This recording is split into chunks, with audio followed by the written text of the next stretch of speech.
চট্টগ্রামের বায়েজিদ এলাকায় প্রকাশ্যে গুলি করে সরওয়ার হোসেন বাবলা ও অটোরিকশা চালক ইদ্রিস হত্যাকাণ্ডের মূল হোতা ইশতিয়াক চৌধুরী ওরফে অভিসহ ৬ জনকে গ্রেফতার করেছে র্যাব।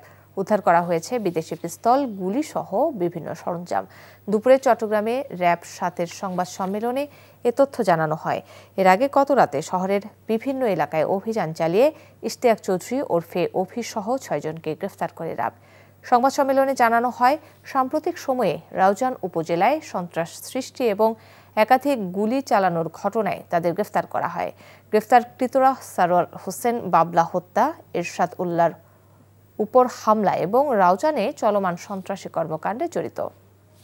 ৩টি ঘটনায় ভিকটিম ৯ জন ব্যক্তি গুলিবিদ্ধ ছিল এবং তাদের বিরুদ্ধে সবার বিরুদ্ধেই মামলা হয়েছে এবং কার্যক্রম প্রক্রিয়াধীন রয়েছে এবং টোটাল উল্লেখযোগ্য ৬ জন ব্যক্তিকে আমরা গ্রেপ্তার করতে সক্ষম হয়েছি।